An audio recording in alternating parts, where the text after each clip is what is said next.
Alrighty, we are live here on Bubbs on Sports. Hopefully, everybody is getting in. Hopefully, my audio is all good here.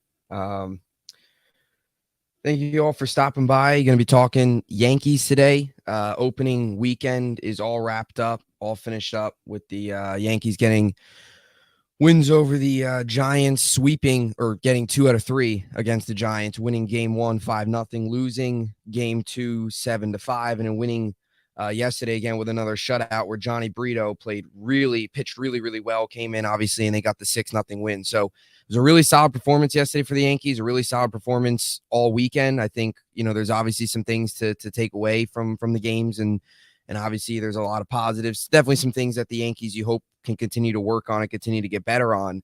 But all in all, it was a really solid weekend. So I'll kind of wait for you all to drop in here, pop your questions down in the comment section down below, and we'll really kind of get rolling here. But again, I think going into this weekend, again, it's a Giants team. They have a very interesting lineup where they, missed out on Correa to start the season, and they bring in, some other pieces like Conforto, kind of, spent money in many different avenues, try and get Correa, missed out on him due to the physicals, then tried to get Judge and obviously missed out on him. The 3 a.m. call between, Hal and Judge is ultimately what kept him a New York Yankee. And you kind of saw that type of stuff. And all that stuff was great for the Yankees. But then, this Giant team, I think, again, looking at the roster, this was a series for the Yankees that they should have won. They kind of needed to win. It was the first series of the season, get off to a quick start. It's a team you should beat. Cole looked very good. Johnny Brito looked very good.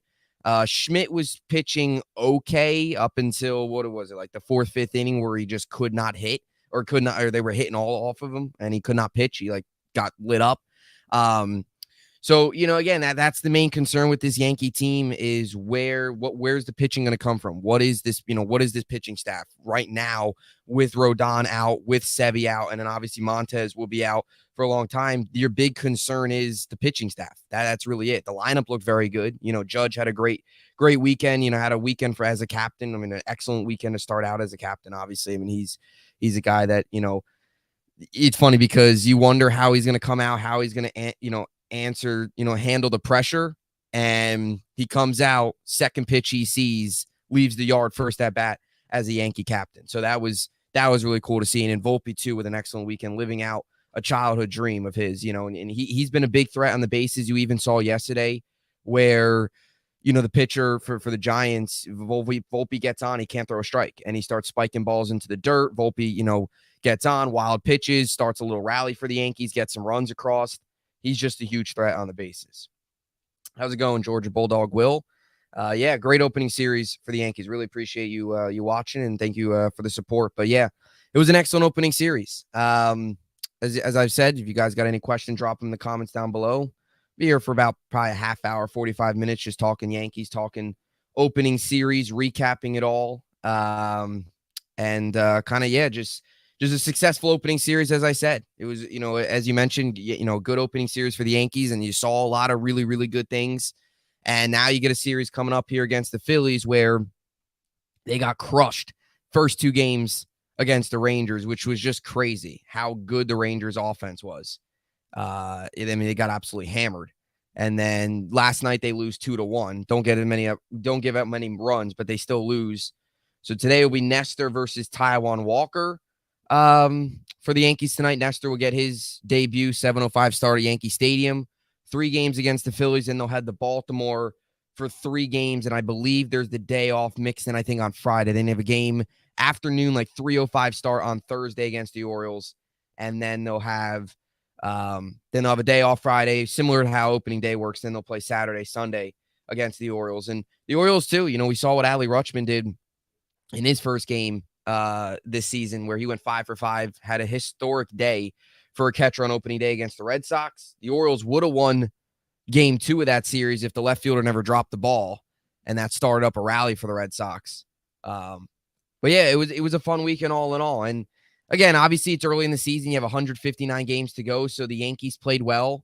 They, were really good. They looked really good. There was a lot of positives, but we didn't, you got to also temper some of these expectations as well, where, they were, we're 3 games in. So the positives and the negatives, you've kind of got to temper the expectations because there's going to be positives and negatives throughout the year. You hope as our pitching staff continues to get healthier, we'll get a lot better. Again, Clark Schmidt having a really rough day. Clay Holmes not pitching very well. And I've talked about it with Clay Holmes. He's a little bit of a concern, for me. I definitely, he's a little concerning. Last season started out really well, then started to struggle. Just not quite the guy that we thought, that towards the end of the 2021 season, we brought him over in the trade deadline. He was phenomenal. And then the start last year was great. Then kind of started to get off to a rock, kind of struggled a little bit as the Yankees started to struggle. Clay Holmes started to struggle. And then, his first outing there on Saturday night was not great. But again, that stuff's going to, the Yankees have some bullpen depth. Again, I trust Loaizaga in late game situations. I do. Wandy's been a guy that they're willing to go to. They saw Marinaccio. We saw him yesterday get some outs against lefties because his changeup plays well on lefties, and that's the same thing as Canely. So as much as you look at this Yankee bullpen and you see there's only one lefty, they have guys that play well against lefties. Marinaccio's changeup is good against lefties. Canely's changeup, who's out, is good against lefties. But my biggest takeaway is it just to get 2 of 3 to win, 2 out of these 3 games, without your top pitchers pitching and to have 2 shutouts is pretty good. Now, one of those shutouts obviously came from your ace, but Johnny Brito to go out there yesterday and pitch the way he pitched was phenomenal for him. Making his MLB debut. Remind me a little bit of Luis Heel a couple years ago when he came out and pitched for the, against the Orioles and pitched really well in 2021, gave us a little spark. Rubber game of the 3-game set. Brito, 5 innings, 2 hits, no runs, no earned, 1 walk, 6 Ks, 76 pitches, 51 strikes. And I believe they might option him again because the Yankees won't need a 5th starter for a little bit because they'll play 3 here against Philly. You'll get Nestor tonight. You'll get Herman tomorrow. And then Wednesday, which will be an afternoon game, will be the final game of the 3-game set before the Yankees head out to Baltimore and open up a quick road trip. You'll get Cole versus Nola, which is a great matchup on paper, but Nola got rocked in his first game. Nola and Zach Wheeler. So we are, we're getting a Phillies team that's coming in here, though, that is coming off of 2 really bad losses or 3 really bad losses. Even last night, losing 2-1, could not score. They were able to score in the first 2 games. It was their pitching that was the issue. And now today, they could not score. Or yesterday, they could not score runs on Sunday Night Baseball. So, as I mentioned, drop your questions down in the comments down below. We'll be answering them all, talking Yankees here on the show today. We'll probably go for about half hour to 45 minutes, depending on how things go. And Yankees with the win yesterday, 6-0. Get the win Saturday or Friday or Thursday, 5-0. So 2 shutouts in 3 games. Win 2 of 3. Welcome Philly, then head to Baltimore. And then they'll have 6-game road trip. So it'll be 3 in Baltimore, then 3 against the Guardians. And I guess, I could touch upon here. And again, drop your questions, down below. Drop your chats in the comment section and the live chat. We'll get them up on the screen here and answer them all here. But I guess I'll talk a little Volpe here. Volpe was awesome. As I talked a little bit to start the show, it was awesome to see what he could do. A childhood dream, living out a childhood dream. First ever game as a New York Yankee, goes out and gets on base and steals a base the next pitch. Like, what Volpe can do is so pivotal for this team. Like, he provides so much offensively, defensively, and also on the base paths. And I talked about this to open up the show. We saw yesterday where he didn't even steal a base, but Hajeli, I think, was the name of the pitcher for the Giants. He started spiking balls once Volpe got on base because he's worried about Volpe stealing. He's worried about him, obviously being a threat on the bases. He's got him in his head at first base, trying to pick him off, and he actually had a pick-off play over at first. Didn't get him, but it was close. But, even that, as much as you look at Volpe, if he doesn't steal a base, he's still a threat on the bases with the way, just with the way, how much the pitcher has to worry about him. And again, got 2 really good hits. He had a really good hit against Duvall, who's one of the better closers in baseball. I've talked about it a little bit on this show, potentially if the Mets were to look at a closer, near the trade deadline, obviously, to replace Edwin Diaz. Let's say David Robertson, who so far for the Mets have been a good start for them, but let's say David Robertson, it doesn't pan out, the way they want it to, or he struggles, or they need somebody for the playoffs. Doval could actually be a potential guy, because let's be honest here, are the Giants really going to be a contender? We'll see how they'll be, around the trade deadline. Again, we're only 3 games in. But Volpe was great, and he handled the pressure well. It was just an awesome moment for him and his family to be out there playing for the Yankees. I mean, and that's what that's what we all were saying, kind of this time last week, really, when we heard that Volpe was getting called up, was just grew up shortstop. Yankees was his dream. Favorite player was Jeter. Grew up in Jersey, played at Del Barton, obviously in Jersey. Was a tough decision, he said, but he chose to go to the Yankees, get drafted by the Yankees instead of going to the draft he decided to go to the draft instead of going to college, where he would have went to Vanderbilt. And, it was kind of a risky decision in his minor league career at first, with COVID. I think he ended up getting sick. His first couple seasons in the minor leagues, like his first year, was rough. And then last year played really well at AA at Somerset, and it went up to AAA for only about 22 games or so. And that was the big concern with Volpe going in, was he only had 20 games at AAA. Is he ready? Is this the guy that's truly ready to go out and play at the MLB level?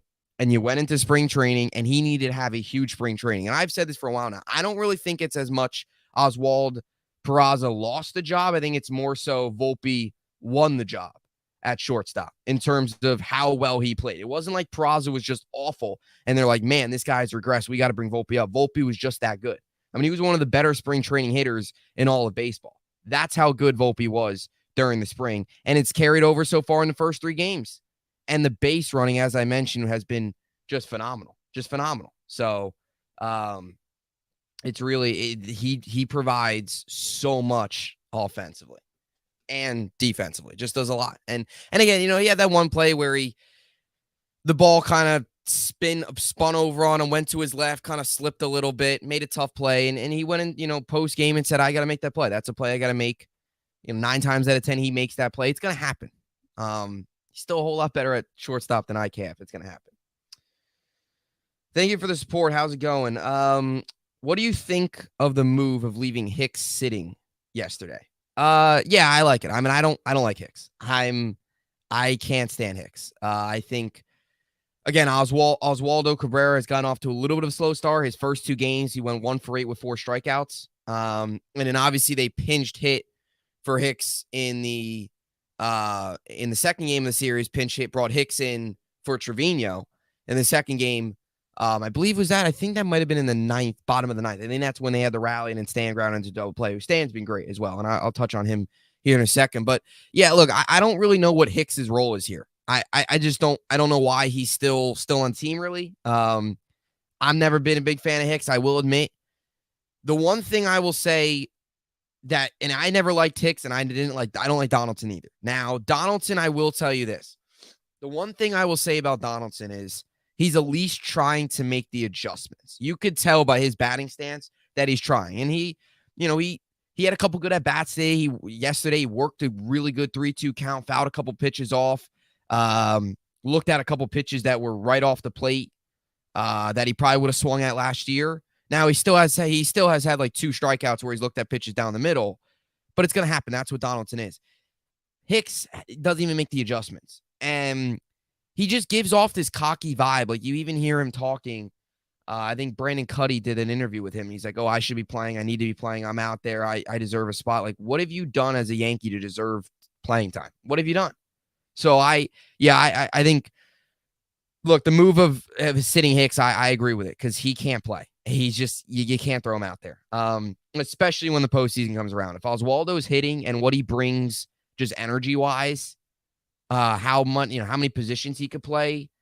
He's younger. He brings more energy. And another thing too that separates Donaldson and Hicks, the 2 guys that I think all of us Yankee fans went into the season with kind of, I guess, worried about, were Donaldson can at least play defensively.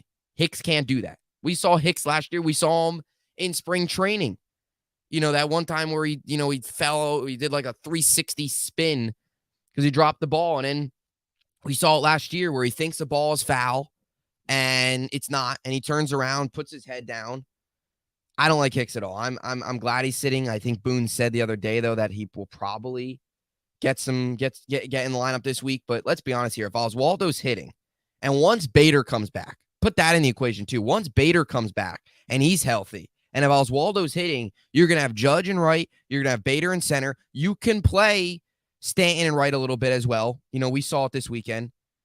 You like, where does Hicks fall into that? So that's I agree with sitting him, but I think he'll probably get some lineup time this week, but he's not good. All he can do is oftentimes work a walk. How's it going, Armin? Thank you. Thanks for tuning in today. Yeah, but Hicks, Donaldson, both those guys, I think were kind of, I guess, two guys that, again, we went into the season all kind of worried about it. And the biggest concern with this Yankee team was, what does Hicks do? What does Donaldson do? And Donaldson so far has shown a little bit of trying to make the adjustments. Hicks has not. Hicks hasn't even tried. Let's see here. So yes, but it's a bit strange when you have a natural outfielder sitting down and you put IKF. Yeah, it is. But that to me personally, and I understand your point here, but that to me, I think further shows that the Yankees don't. And this is where I kind of get to the point where it's like, why is he still on the roster? They put IKF in center. If they really trusted Hicks, he would be out there. So that as I mentioned earlier too, I don't know why he's still on this team. Because if they really trusted Hicks, if Hicks was really a piece that they wanted to go out there and play every day or every other day, he'd be out there yesterday. I mean, playing IKF over Hicks is it's a bad look for Hicks. It is. But that's my point. I know the Yankees don't want to. Look, you can get rid of Hicks and the money's not bad. You couldn't just flat out get rid of Donaldson because the money you're going to have to eat is bad. Like, his contract's tough to just get rid of him. You're going to have to trade Donaldson. Hicks, though, you can get rid of him and kind of be okay with, the contract-wise. You're going to have to, eat some money, but it is what it is. You kind of just got to cut bait and move on. But, I think IKF sitting or IKF playing center and Hicks sitting on the bench tells you all you need to know on how, I guess, internally they feel about Hicks. But then that's my question is why is he still here? So it's interesting. IKF, look, he's another guy too where, I mean, I guess you could, I don't really know how to feel about IKF. He wants to be a Yankee. He likes being a Yankee. He wants to do anything to help the team win. How much does he actually play in center? Again, once Bader comes back, it's really going to get interesting in the outfield. And obviously when Bader comes back at first, they're going to probably ease him into it, especially with his injury history. But once Bader comes back, like if Oswaldo, Bader, Judge, and even Stan are hitting, where is IKF even going to fall into the equation? And then where is Hicks going to even fall in? So those are two guys that you could make the argument really don't have to be on the roster, but they are. But yeah, IKF starting over Hicks or IKF, over Hicks is something. I mean, I trust. I would rather IKF. If you had to ask me, 9th inning, 2 outs, bases loaded, who would you want up? IKF or Aaron Hicks? I'd take Hicks, or I'd take IKF because he's okay with running scoring position, but he's also just better than Hicks. So Hicks is on the books till 2025. Yep, $10.5 million this year, and $9.5 in 2024, 2025, which is base salary. Yeah, look, that's the thing with Hicks is back in 2017 is when they extended him to that dumb 7-year extension. So, tough contract to get rid of. Yeah, I mean, again, I don't know the exact numbers, Armand, on what Donaldson's contract is like. And again, the Yankees aren't going to get rid of Donaldson. He's on the team. And again, he's shown a little bit of adjustments, I guess, if you want to call it. I think we could tell you, over the weekend by some of the things he's working on. And again, Donaldson's not this guy that's going to go out there and hit 290. That's just not who he is. And especially at this point in his career. But yeah, I mean, again, I don't really know what team's going to want Hicks. Like, if you do try and trade him, what team's going to really want him? I mean, you might get a mid-level prospect for him if he goes to some rebuilding team that's just looking for a veteran guy that could play outfield and maybe provide a little bit of power, although Hicks doesn't even really do that anymore. It's just frustrating because let's be honest here, Hicks is not good. And they gave him that big contract. That was a Cashman mistake. I think the Yankees just kind of got to own up to it and just move on. But we'll see. We'll see what happens. I think it's definitely something that to keep an eye out on here. But things will really get interesting because you need Hicks now. Like, not that you need Hicks right now, but you do need outfield depth now because they're one injury away from being without Bader and then whoever else gets hurt, and then you kind of need somebody else. So it's a $21 million base salary for Donaldson this year with a mutual option for 24 according to Spot Track. Yeah, I mean, that makes about sense. So what? Hicks is 10.5 this year and 25 is base. So Hicks is making 24 and 25, 9.5 base salary. The buyout option for Donaldson is $8 million. Yeah. So Donaldson, yeah. So $8 million for Donaldson. And then Hicks is 2025, 10.5, 9.5 in 2024. And 25, which is his base salary, and then $8 million for Donaldson. Yeah, those are two guys that I guess. Again, Donaldson is going to be on this roster. He'll be on this team here for a while. He's going to be on this team for the season. Hicks, I don't know about that, but again, at least Donaldson's trying to fix it. The Hicks is not doing anything, and it's a Cashman mistake, unfortunately, bringing in Hicks and then extending him when he really didn't do a ton. But yeah, I mean, I think just touching on Donaldson here for a little bit. And again, if you guys got any other questions, drop them in the comments down below. I'll be going for probably about another 20 or so minutes, 20, 25 minutes here. Talking everything Yankees. A little later on here, we'll get a little bit of a preview into the week ahead, getting ready for the Philadelphia series as we'll welcome the 0-3 Phillies, who just got swept by the Texas Rangers and got smoked in games 1 and 2. Yesterday kept it close, but still lost by a run. Could not get any offense across the board. The one day their pitching decides to be competent for the Phillies, their offense couldn't score runs. But yeah, I think, again, you just go around again. As I mentioned, Nestor will get the start tonight. Herman will get the start tomorrow. And then Wednesday, you'll get a little Cole Nola, which should be a lot of fun. Should be awesome to watch. If Nola shows up. If Nola doesn't show up, but that's a good pitching matchup. Cole and Nola. Now, Nola did get rocked in his first game of the season on opening day. But if you get two pitchers that show up in that game, that's going to be a close game. It's going to be a fun game. It's going to be a pitching duel for sure. So yeah, we're talking again, all things Donaldson here for those just coming in here to the stream. Drop your questions in the comments down below. Talked a little Volpe earlier, touched a little bit on Volpe, as I mentioned, of how just an awesome weekend for him, an awesome weekend for his family. It was just great to see, when he got his first hit, his dad was doing the book, which I actually scored the games as well. And then, see his mom and all them all pumped up was awesome to see.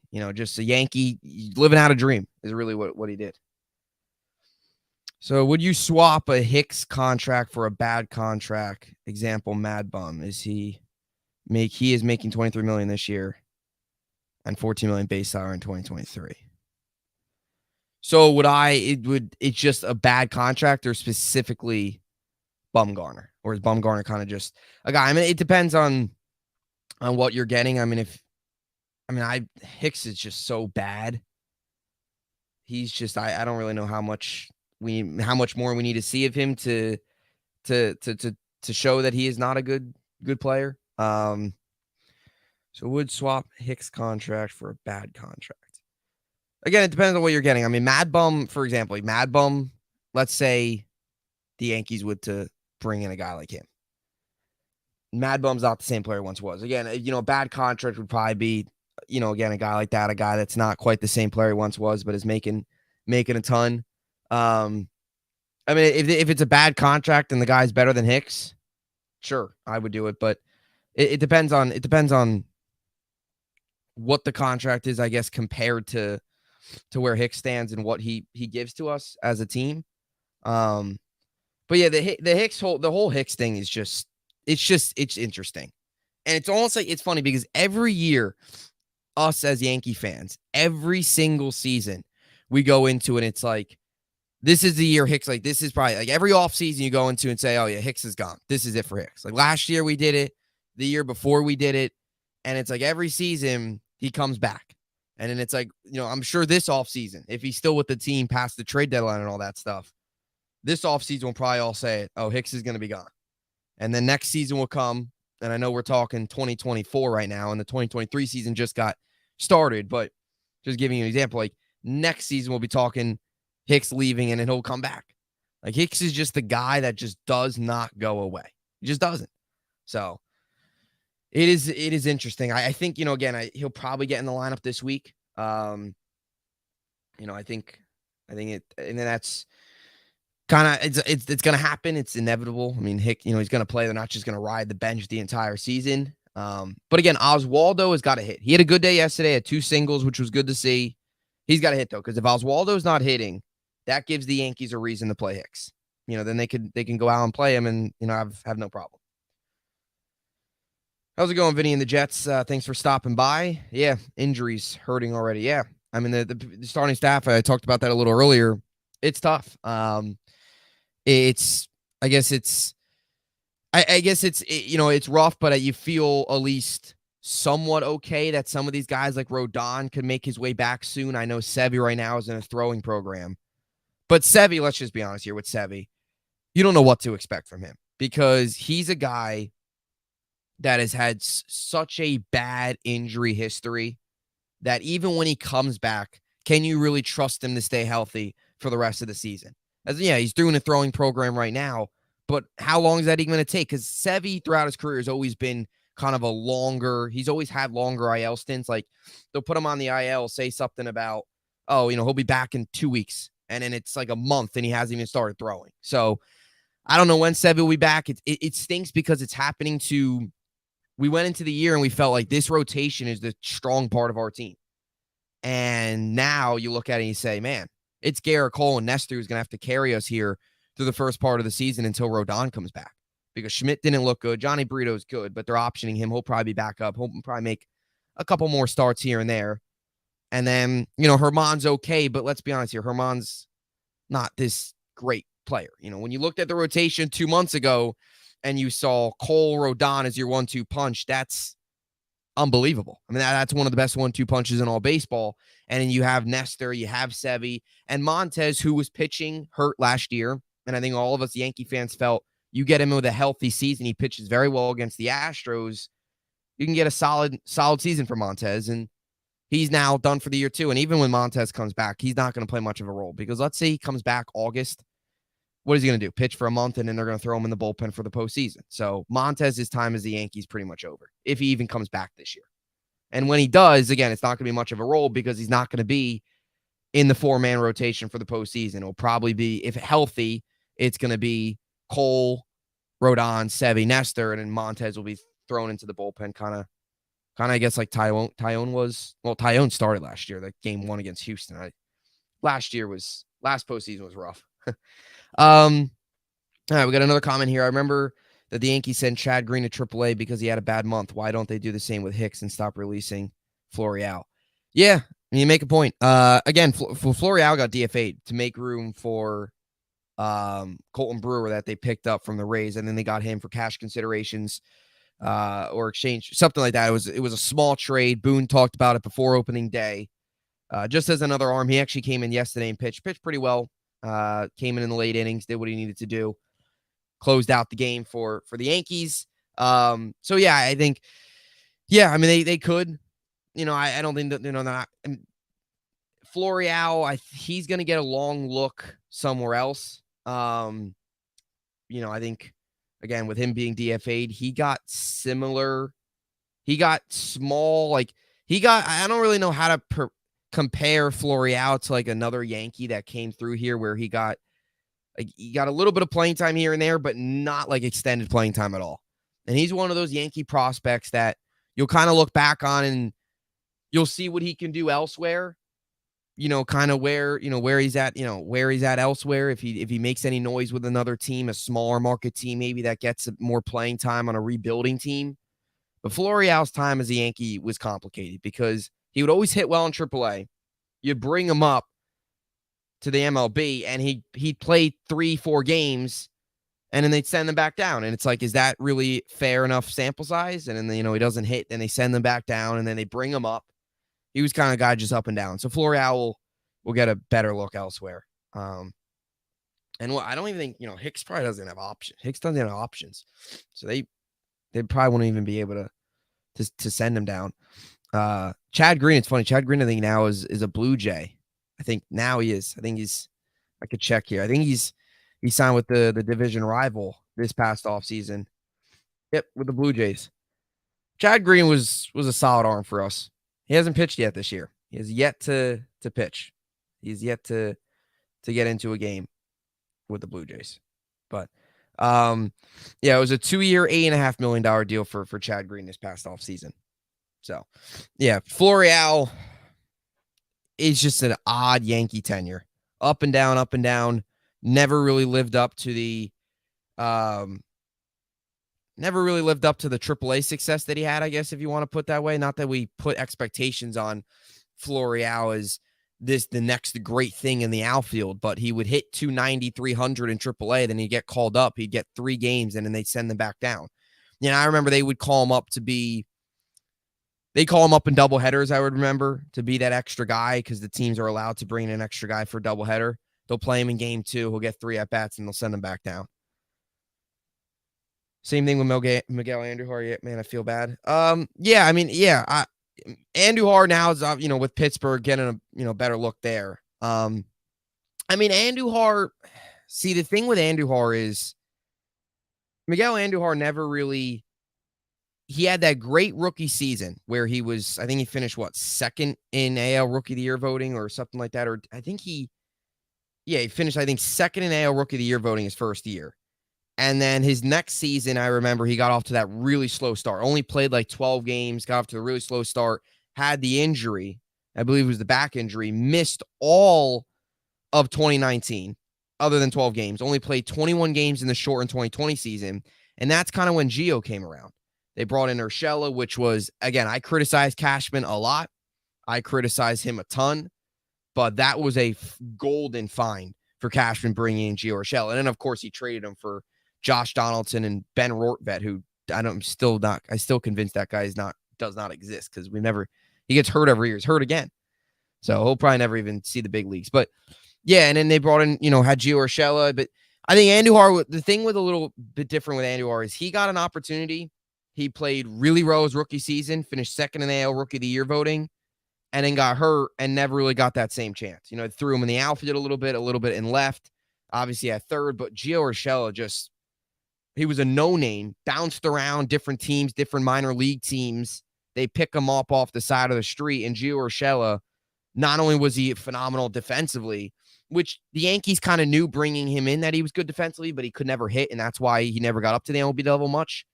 And then he came here, and he was a 270, 280 hitter. I remember in the 2020 playoffs, the COVID season playoffs when they were playing Cleveland, it was the wild card round. He had a grand slam, Gio Urshela. And then they traded him. They traded him and Gary Sanchez, who's now in the Giants organization. But yeah, it's kind of similar in terms of Andujar and Florial, 2 guys that never really got a full chance, a full opportunity. Andujar, the injuries were the biggest thing with Andujar that hurt this team. Or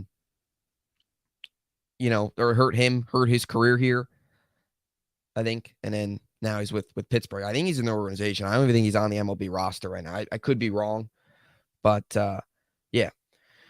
So we'll probably go here for about another 10 to 15 minutes or so. Any questions you got, drop them in the comments down below. I'll be answering them all here on this Monday, 10 Eastern. 10, what is it now? 10:36 Eastern. We've been going for about 34 minutes. So again, Probably will go for another 15, 20 minutes or so, something like that. Keep dropping your questions down below. Appreciate all the support. Talking Yankees. They'll get the Phillies coming up. And Andujar's a free agent. He is? He's a free... Andujar is a free agent? I thought... Oh, yeah. I guess he could be. Or he's a free agent or he's in the Pirates. I know he got some time with the Pirates last season. I know he actually played a little bit with the Pirates last year after the Yankees got rid of him. He played 9 games with the Pirates last year. So I got his stats here. So Andujar last season played 9 games with the Pirates, 36 at-bats, had 4 runs scored, 9 hits. He hit .250, had a .275 on base, had a .389 slugging, and an OPS of .664. So his numbers were actually better than his 27 games with the Yankees last year with the Pirates. So, yeah, he's a guy that, unfortunately, injuries kind of derailed his career. And again, I mean, does he get another long look with at the MLB level again? Or is that kind of just a one-year thing from Andujar? It's interesting. He's 28 years old now, which is crazy considering what it was. It feels like 27. It feels like that 2018 season was just like yesterday when he was one of their better players in the lineup, and he was just rookie, came in, played 140 plus games, had a phenomenal season, batted .297. I mean, 27 home runs for a rookie, had 92 ribbies, was just such a big piece of that team in 2018 who ended up getting smoked against the Red Sox in the playoffs. Andujar is interesting tenure for sure. Him and a lot of those guys. There's a lot of those in Yankee history. I guess Justice Sheffield, you could throw in that conversation as well, was like our best pitching prospect. And then he pitches like a couple games with us. I think it might have only been like an outing or two. He pitched 3 games with us in 2018. Was like our top prospect. And then did not pitch very well. Goes to the Mariners, and he's been not great. He was our top prospect, and he was gone. So there's been, I guess, a long list of Yankees prospects, Yankee players who come up, make their mark, and then just disappear, or are really good in the minors, come up, and never do anything in the MLB. And Florial kind of falls under that category. Justice Sheffield falls under that category. Miguel Andujar had success at the MLB level, but could not stay healthy. And that's the reason why. And also, it's not all Andujar, too. I mean, Gio Urshela out of the middle of nowhere became this star third baseman that nobody saw coming, which was pretty crazy for sure. So again, tonight you'll get Yankees Phillies. Yankees will looking to get another series win. They'll be facing Taijuan Walker, who will make his Phillies debut tonight. Nestor on the bump.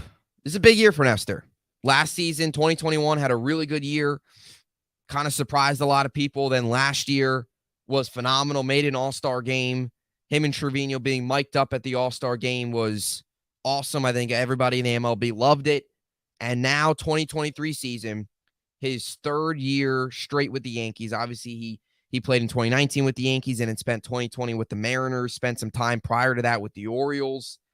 And now you get him back tonight. And this is a big year for Nestor. He's a guy that, especially early in the season, going to be relied on a lot to really be the number 2 guy, to be that one other guy outside of Cole, because you don't have Rodon, you don't have Sevy right now. And obviously Montez is done for basically the season. So you'll get him tonight against the Phillies lineup. That's solid. You got Trey Turner.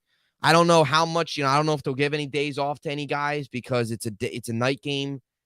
It's a travel night. They had a 7:00 game last night in Texas. They had to go all the way from Texas to New York. So they probably got in early. I don't know if you'll see any guys get a day off here early in the season for the Phillies. I don't know how Rob Thompson will approach that. But again, it is a big year for him because it's kind of one of these seasons where people are finally expecting a lot out of Nestor, and he's got to deliver. I've got the Nasty Nestor t-shirt on right now, all ready for the game tonight, 7:05 in the Bronx. But it's like last year you went into the season, you're like, okay, what should we, what to expect from Nestor this year? What should be the expectations for Nasty Nestor last season? He goes down, was phenomenal. And now this year, there's finally those expectations. Like, you got to go out and you got to be that consistent guy in the rotation. That's going to do a lot of stuff. That's going to change up your windups, change up timing, mess with hitters' heads, all that stuff. Now he's got to do that again. And it's finally the first time where he's got those legitimate expectations, a little bit of pressure on him. So hopefully he delivers tonight and throughout the season. Another comment, I should say here. I know that Ohtani does everything, but that year, Andujar was the rookie of the year. Yeah, Andujar was great. Andujar was phenomenal in his rookie season. 2017, as I mentioned earlier, batted 295 was great. That was quite the rookie year for Andujar. 2018, I should say. 2018. Which is crazy to think how fast that flies. How you look back and it's just crazy. So, rookie. Yeah, well, I guess it was Ohtani in 2018 to run the rookie of the year. That's crazy too. It's crazy to think that Ohtani's already been in the MLB for 4 years now, 5 years now. It's wild. When he first came up, and Ohtani, if you remember, when he first came up, he dealt with some injuries. And there was a lot of questions on if he could do both pitching and hitting at the MLB level. Nothing against Japan's baseball league, obviously, but it's one thing to do it in Japan. It's another thing to come and play for an MLB team in the MLB, where obviously the talent's just Japan leagues are good and all, and there is some talent. We saw them win the World Baseball Classic, but the MLB is obviously, a step ahead. And at first there were some people, he did win Rookie of the Year, but then he dealt with some injuries. Then he had to get Tommy John, and then he missed some time, could only hit, and people were kind of like, you got to choose between pitching or hitting. And he stuck with it, and Ohtani's just one of the, great players. And potentially he'll be in New York next year. I don't think he'll be with the Yankees. If anything, the Mets bring him in. Although he struggled. Every time Ohtani has come to Yankee Stadium, he has struggled against the Yankees. Every time. Every single time. Which is, I guess, it couldn't mean many things. It could either mean that he can't handle the New York pressure, or the Yankees just have his number. But every time he came to Yankee Stadium, Ohtani has struggled. So back here to the Phillies-Yankee series coming up. Then you'll get Herman on Tuesday. And look, there's a good chance even when Rodon and Sevy come back that Herman's going to be the fifth guy in this rotation. So another guy, too, that we'd like to see him go out there, have a good start on Tuesday.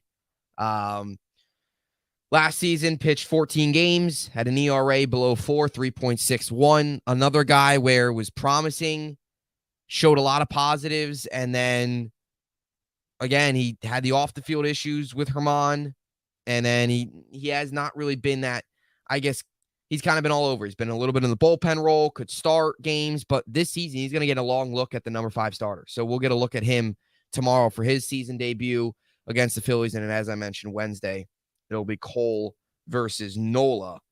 Nola's coming off an outing. Let me read you this. So he allowed 3 2/3 innings. Nola's ERA going into the second game of the season, or second start of the season, 12.27. So to say that Nola struggled in his first outing is an understatement, considering when you look at the ERA and how bad he really was. So they'll get Nola on Wednesday, as I mentioned, and then they'll head to Baltimore, and similar to the opening day series, they'll play Thursday afternoon, then they'll get a day off Friday, then they'll play Saturday, Sunday, and then they'll head to Cleveland. And after that, then they got Twins at home, Angels at home, Blue Jays at home. They come home for a 9-game homestand, 3-team, 9-game homestand, where they'll actually welcome Ohtani. I don't know if Ohtani's slated to pitch that series. It's ways out right now. That's April 18th is game 1 of that series. I don't know if Ohtani will be slated to pitch that series against the Angels or against the Yankees for the Angels. The Yankees against the Angels. So it'll be interesting to see where that's at. It's funny because when you look at some of the stat leaders right now. So again, Judge, as I mentioned earlier, great first weekend. You go into this season, got the big contract extension. What does he do as an encore? And so far, he's been great. 462 batting average through the 3 games. He leads the team with RBIs. On base percentage, Rizzo right now leads the team in on base. Judge leads the team in hits. Stanton leads the team in home runs. Stanton's had a very good series. A very good start to the season. Had a very good series this past weekend. Other than the double play in the 9th, with, again, that's not really the offense's fault. When Clay Holmes comes in and blows it like he did and the pitching struggled, especially, Clark Schmidt in game 2 of that series. Now, when you have bases loaded again, it's frustrating, but that really wasn't the offense's fault in that game. That was, the pitching. And that's your concern with this team right now is the pitching and how long can they do this. So again, drop your questions here in the comments down below. We'll probably go here for about another 5 minutes or so. If you guys got any more questions, drop them in the comments section down below. Be answering them all. I've enjoyed this first live stream. I plan on going live. I plan on trying and going live about once every week. So I plan on doing that. Once every Monday or so, Tuesday. I might do some Sunday evening streams as well, talking everything Yankees. Tomorrow, I might do a stream doing everything just New York sports. We'll be talking everything Jets, Yankees, Rangers, all that good stuff tomorrow, potentially. So if you want to check that out as well, you can check that out here. We'll probably hopping off here within the next couple of minutes. Wanted to go for about 45 minutes or so. And that's kind of where we're at right now, 45 minutes. So got any more questions, drop them in. Yankees, Phillies tonight. Should be good. Should be exciting. Should be fun. Yankees look to get their third win of the season. Phillies look to get on the board. If the Phillies lose tonight, man, 0-4. Now, it could just be kind of a World Series type hangover where they're struggling a little bit. You know, as a Ranger fan, we saw at the start this year where they struggled a little bit, you know, to start the season. Again, they didn't win the Stanley Cup, but they got deep in the playoffs. Sometimes you see teams struggle a little bit. Same thing could be the case here with the Phillies. Got to the World Series, lose the World Series. It's a long season. Some of the guys played in the World Baseball Classic. It could just be a slow start. They're also without Bryce Harper. Now, Bryce Harper can't help the pitching because the pitching's been awful for the Phillies. But you do expect the Phillies at least to be. The Phillies aren't going to be horrible. They're just not. They're a good team. But Armin says, as a Mets fan, please beat the Phillies. Yeah, we will. We'll hopefully we get the dub. Pitching wise, I like Nestor and I like Cole lined up here in this series. Taijuan Walker, former Met actually, will get the start tonight again, as I mentioned, for the Phillies. And yeah, Mets actually had a pretty good start themselves. 3-1 to start the year. They got the four-game series against the Marlins, took 3 of 4 there. They had the rough game, too, where they only scored 1 run, couldn't get many runners on, and couldn't score much.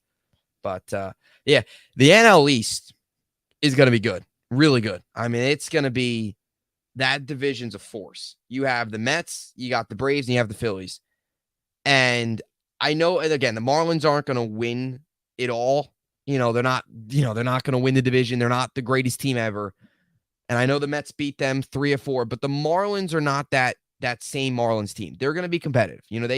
I wouldn't be shocked throughout the year if you see like Atlanta or Philly go into Miami and lose 2 or 3. Like the Marlins are going to be competitive. They're going to be one of those teams that isn't just going to be like, oh, we got the Marlins on our schedule, cross it off. Now, I know the Mets beat them 3 of 4, but I still believe that the Marlins are going to be one of those teams that I don't know if they'll compete for a playoff spot.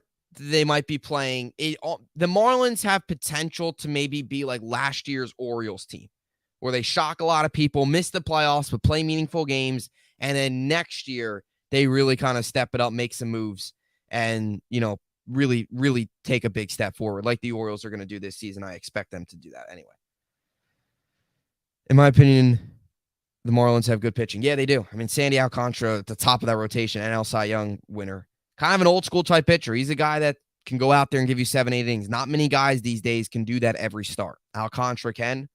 Not many guys are able to do that anymore. There's a lot of old school baseball fans that don't like the way the pitchers are used nowadays, where they go 5-6 innings and then they go to the bullpen. Alcantara is one of those guys that can go out there and give you 8 innings, 5 days off, give you another 8 innings. That's what he did last year. Not only was his stats insane, but his numbers, his innings pitched, I should say, were unbelievable as well. They've also got Jesus Luzardo as well. I think actually picked up the win against you guys this weekend. He's pretty solid.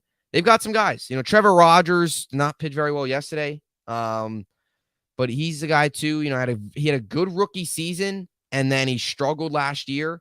And then, he had a good 2021 season, then struggled last year. And now he's looking to bounce back this season, but didn't have a good outing. 6.23 ERA, I think, right now for Trevor Rogers. And then they got Luis Ariz as well. Jazz going to center field does not look good, but let's see in June if it was the right decision. Yeah. Jazz Chisholm, Luis Ariz, some of the bad. They also brought in Gene Segura. That was a big thing with Jazz, and then bringing over Ariz was how would he do in the outfield? It's funny, IKF. The transfer, the transition to outfield from IKF to Jazz Chisholm. IKF might be winning that battle right now. It was good on Friday night. Yeah, was that Jesus Luzardo? I think yeah.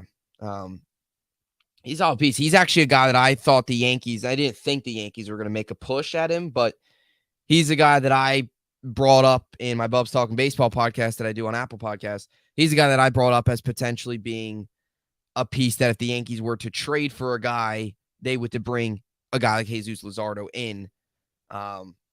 Maybe a guy that they, trade a couple prospects for him potentially, but they didn't do that.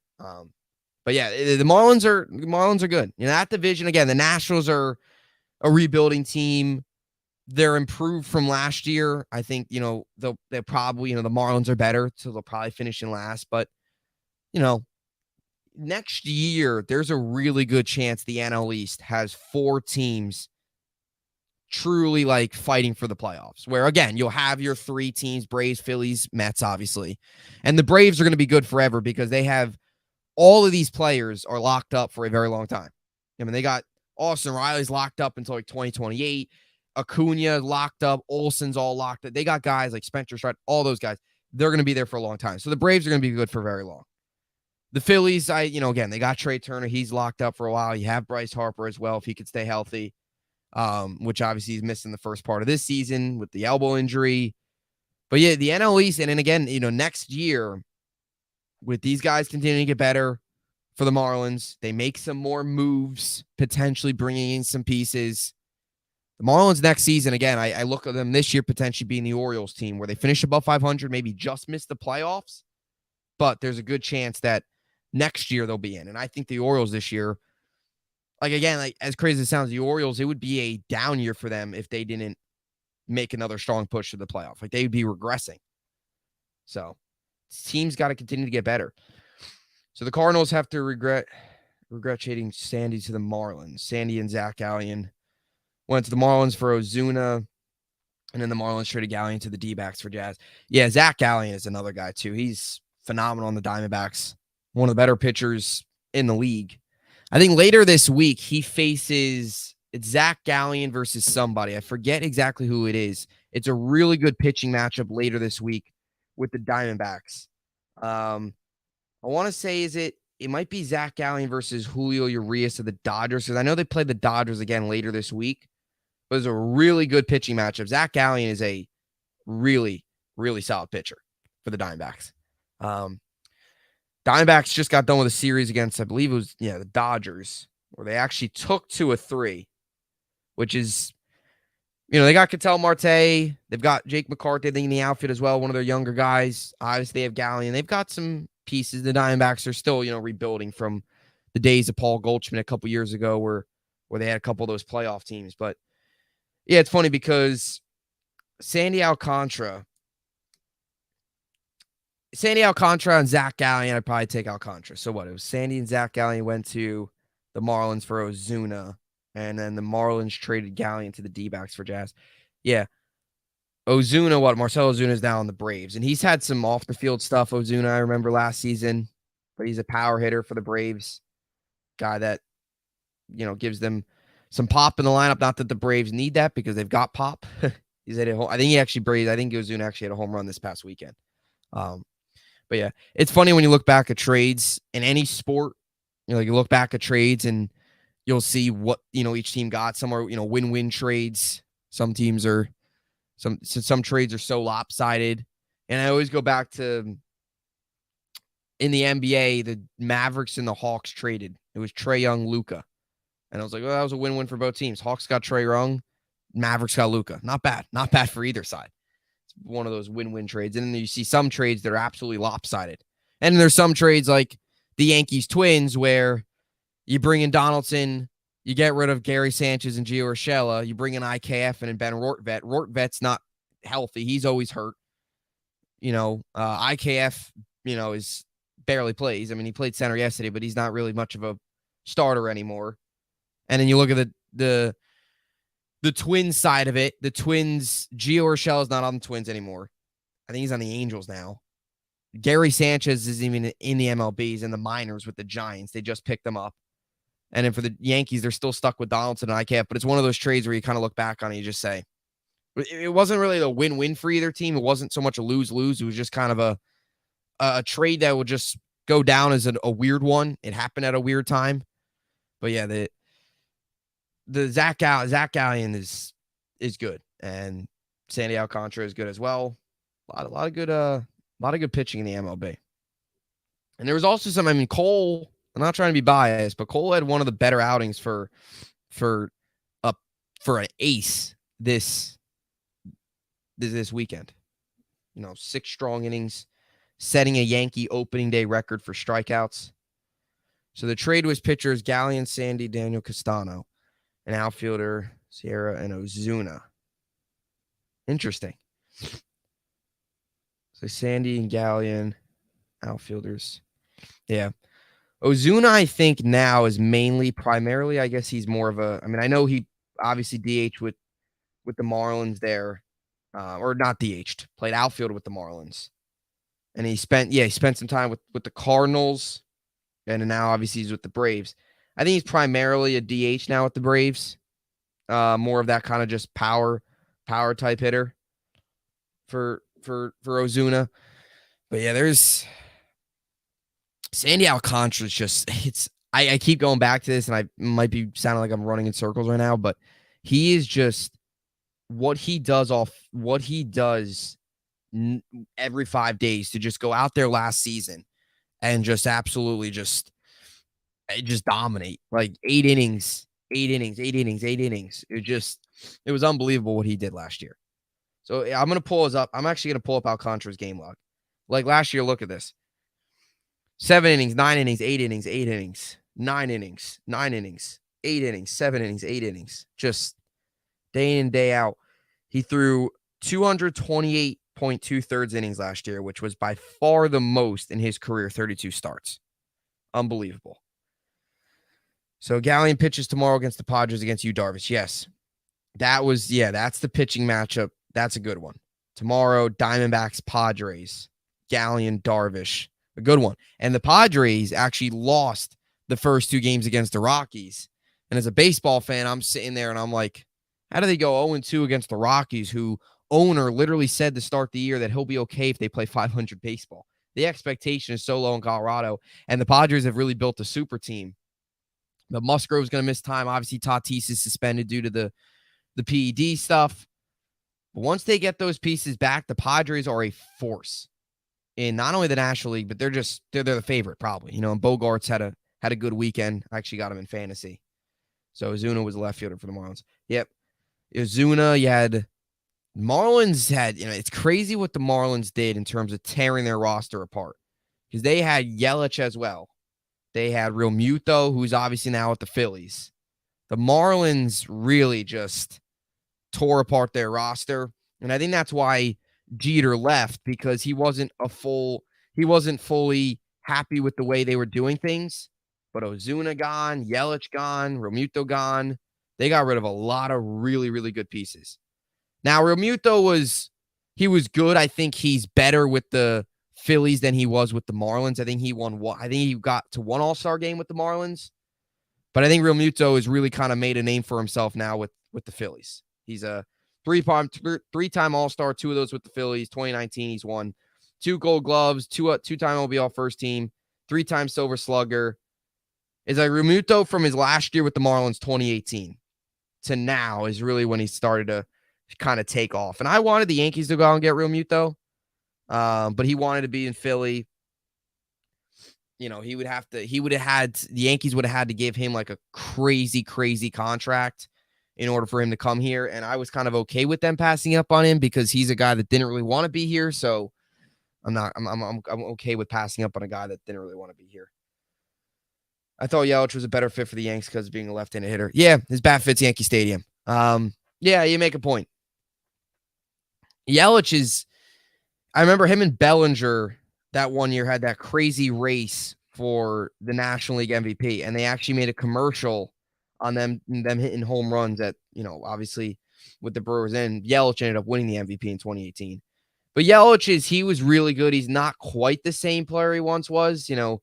Last season he batted 252. He's kind of dropped off. It's almost like ever since the 2020 season, the COVID year, he hasn't quite been the same guy in terms of batting average and kind of what he does offensively. But yeah, Yelich at Yankee Stadium, I go back and I play the what if game in my head all the time. Like even Harper at Yankee Stadium, like just imagine that. I go back and all the time because the Yankees were in on Harper. Now they're in on everybody. They don't usually pull the trigger, but they're in on a lot of guys. And I go back to the Harper time where they missed out on Harper, even the potential of bringing in Mike Trout. Now, obviously, you have Judge, but you could have made it work with Harper. You could have put Judge in center and then had Harper in right, and then that could have been your outfield. Instead, obviously, you have Stanton, who I guess Stanton's another guy, too, with the Marlins. Can't believe I forgot about Stanton. You had Real Muto, you had Stanton, you had Yelich, you had all those guys on the Marlins, and they were all gone. And then, obviously, after Stanton had the huge 50-plus home run season, I believe he won the NL MVP. Yankees give him the big money. But you always play the what-ifs of lefties that potentially could have been Yankees, what they would have done with a short porch at Yankee Stadium.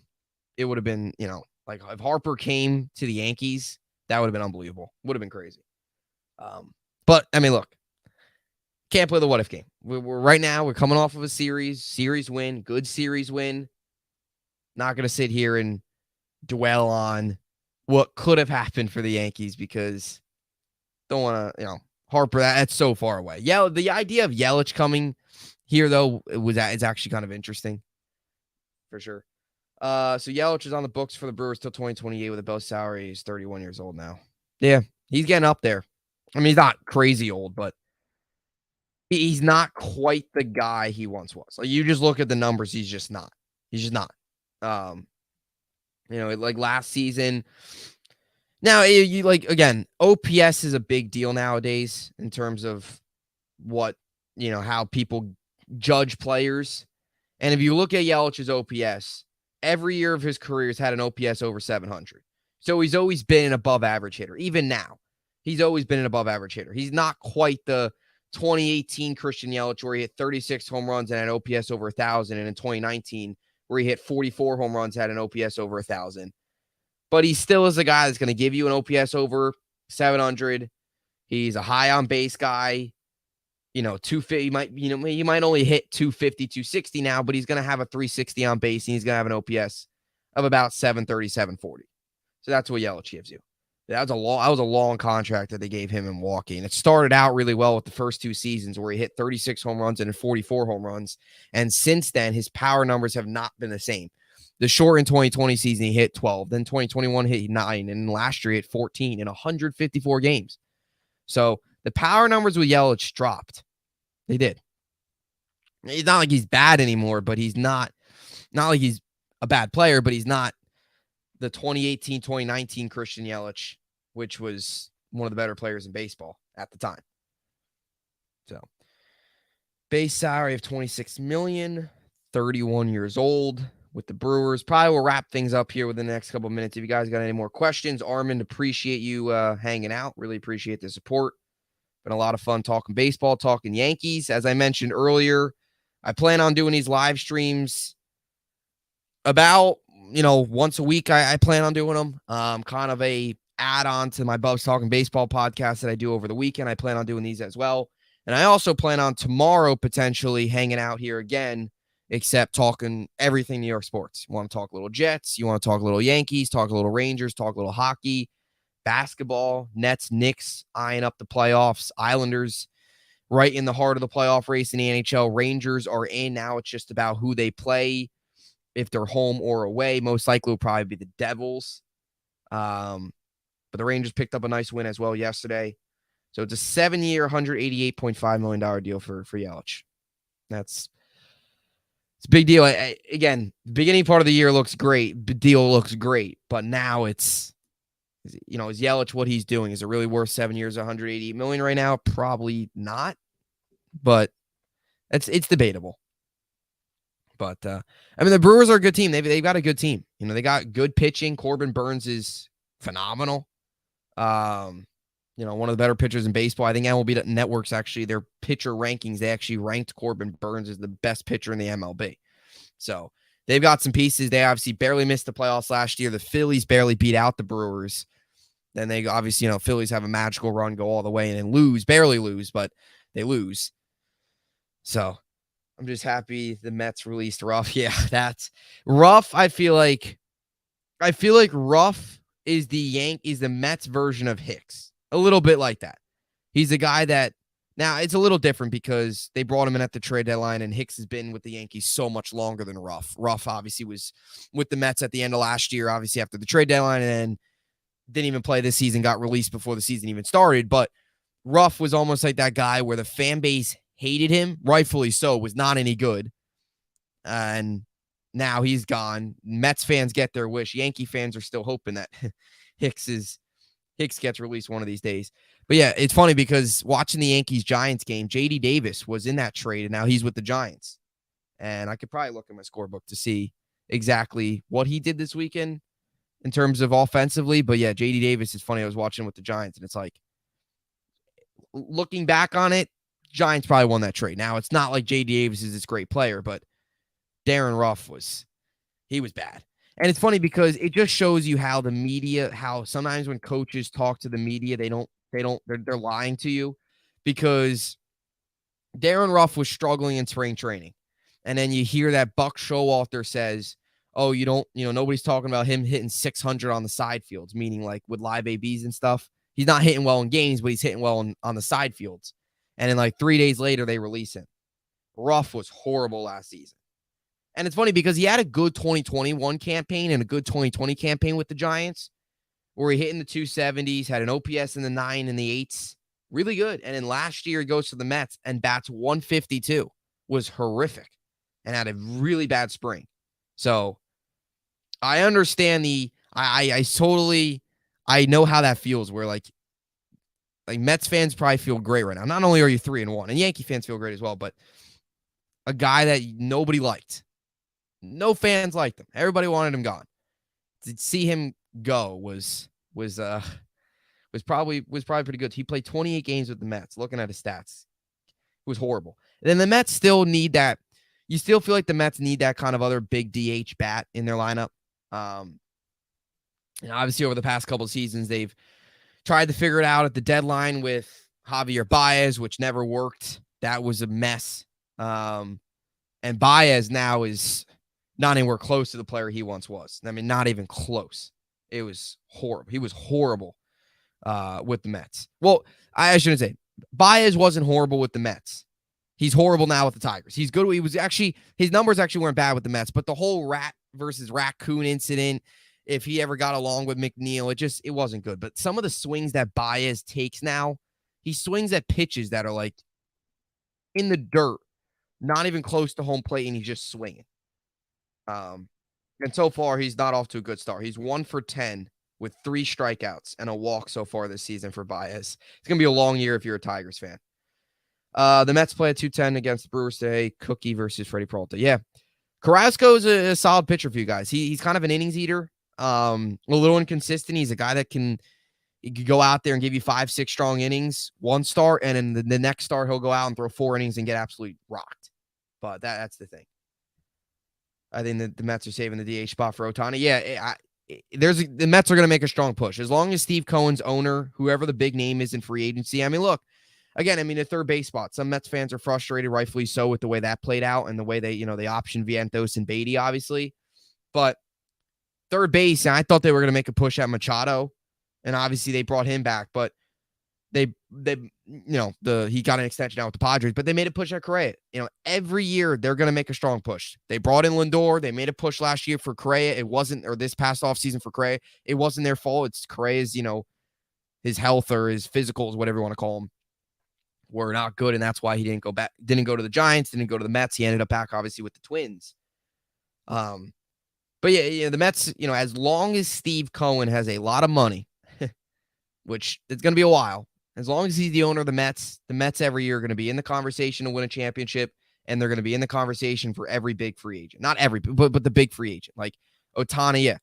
Yeah, it could be right why they didn't sign a DH. Because the two, JD Martinez has been on the market the past couple of trade deadlines, and even this past offseason, he was the guy. I know he's not, his power numbers have taken a huge dip, but he's a guy that could still give you some home runs in big spots. And obviously he's with the Dodgers now.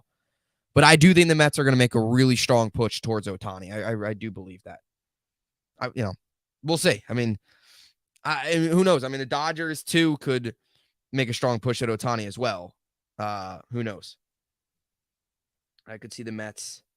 If the Mets get Ohtani, I could see Alonso getting traded. Yeah, it would be interesting. Alonso is not. He's interesting. He gives you some stuff offensively, defensively. Alonso's a very good hitter offensively. Obviously, he had the back-to-back home run, derby wins. He gives you some power. Had the home run the other day, all that stuff. But the one, or I think he had a double the other day. I forget. I think Alonso had it was either a double or a home run the other day. Him and Canna had a good game. I remember, I think the other day, I think it was Saturday, I guess it was. But yeah, Alonso, again, the biggest thing he's been with the offense or the defense. He's good defensively, but he's not phenomenal. He's going to strike out a little bit, but he's solid. He's kind of, one of your own. You brought him up. If you do move on from Alonso, you would get something for him without a doubt. A team would be willing to bring in Alonso. I think both Yankees and Mets fans can agree that we like where we're at when it comes to first base. I think we all kind of agree with that. First base is Rizzo is solid for the Yankees. Alonso solid for the Mets. Both bring it back. Hold on once.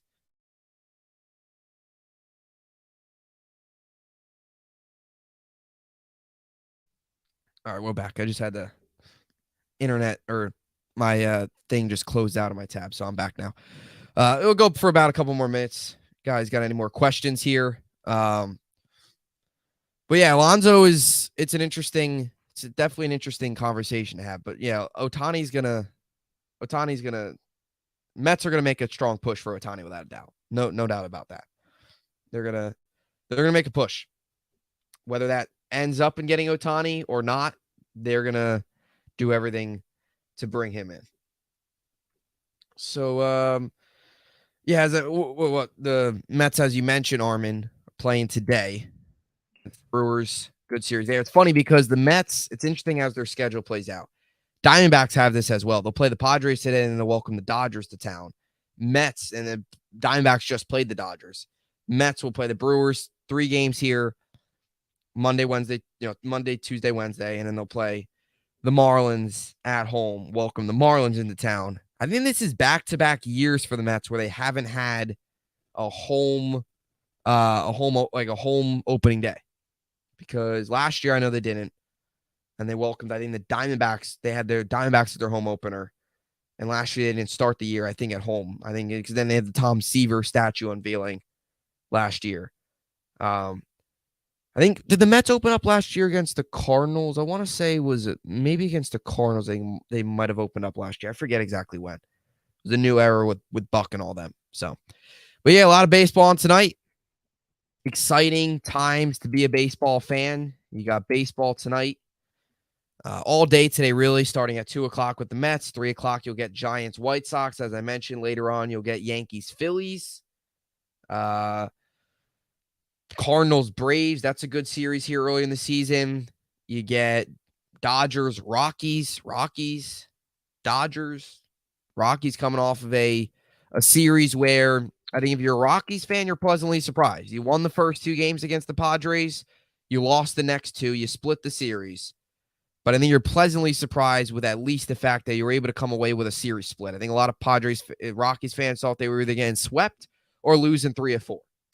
So I think if you're a Rockies fan today, not that you're happy, but I think you're okay with the result. It's going to be a long year for them. So any win you can get, I guess you got to enjoy. And again, the Yankees tonight against the Phillies. So if you guys got any more questions, drop them in here, but we'll be kind of closing things out here. Again, appreciate Arbin. Really appreciate you stopping by, hanging out. I plan on doing, again, another one of these potentially tomorrow. These are going to kind of be weekly talking Yankees, where I'll start off talking about the series, talking about, the team, any news. and I'll answer your comments and all that stuff. Yes, the Mets, they opened up. Yeah, it was the Nationals. That's right.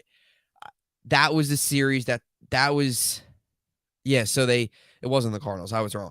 Yeah, it was the Nationals because that was the series that Tyler McGill got the start, I think, in game 1 because DeGrom was hurt, like he always is.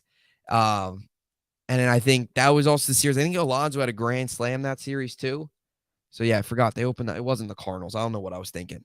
I know they played. They obviously played the Cardinals last year, but it will be a fun season to see all these teams against each other. But yeah, so back to what I was saying. But I do plan on, again, weekly these, whether it's Sunday evenings or Mondays, kind of whenever the time is. It also depends on when the Yankees play. Will be when I do these live streams talking Yankees, and I also plan on doing some live streams as well tomorrow, potentially. Probably about the same time, 10 Eastern tomorrow, talking all things New York sports. Jets, Yankees, Mets, Rangers, all that good stuff. We're still waiting on Aaron Rodgers, which is a long wait, but we're still waiting as Jets fans. So, yeah, that'll just about wrap it up. Again, thank you, Armand. Huge thanks for stopping by. Was a lot of fun talking McGill. Yeah, McGill got the start last year. Yeah, and then DeGrom got rocked on opening day. So, but yeah, this was DeGrom against the Phillies, and then the Phillies still found a way to lose because the Rangers offense rocked Nola and their bullpen. So, yeah, we'll see. So Mets today, Brewers, Yankees today, Phillies. Both teams off to a good start. Both teams off the series victories. Yankees back at home. Mets with their last road trip, their last 3 games before their home opener on Thursday against Miami, who they just played. So a lot going on in the baseball world. Appreciate all of you stopping by. Really appreciate it. First time doing a live stream. Was pretty easy. Enjoyed it. Definitely plan on doing more of these. Was a little, I guess, skeptical at first of how it would go in terms of the all this stuff with, the camera and everything, but I feel like it ran pretty smoothly, and look forward to doing more. Again, tomorrow, stay tuned, probably around the same time, 10 Eastern. I might do another one of these, talking more all types of sports. But these will kind of be, again, more like weekly, Sunday, Monday type things, where I'll be talking everything Yankees, baseball as well as you saw, talking a little Mets here, talking everything baseball related here on the show. So appreciate you all stopping by. One more comment here, and then I'll close things out here. So DeGrom got rocked and the Phillies lose on opening day. Good day for a Mets fan. Yeah, you make a point. Yeah, DeGrom getting rocked and the Phillies still losing is just about as good as a day you can ask for. And the Mets got the win on opening day. So it really is that's a pretty good start to the season.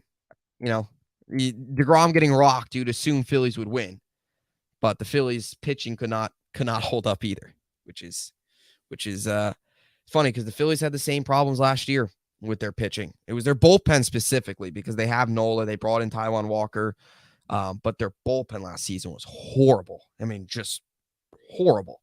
So, but yeah, that'll do it. Going to close things out here. Stay tuned tomorrow, 10 Eastern, talking either everything New York sports, or I might just do maybe just the Jets related live stream. I'll see tomorrow. How things end up playing out, if we get any news, how the Yankees games goes and all that good stuff. So appreciate, again, Armin, really thank you for stopping by. Everybody else as well who stopped by, YUNEYESSI23. Thank you for stopping by. Vinny and the Jets, thank you for stopping by as well. Georgia Bulldog Will stopped by a little earlier. Appreciate all of you stopping by and hanging out here on this Monday. And again, these will be weekly. Plan on tomorrow doing another live stream as well. And yeah, as always, thank you all so much for hanging out. It was a lot of fun. Stay tuned. A lot more live streams and content coming your way. And as always, thank you all for watching.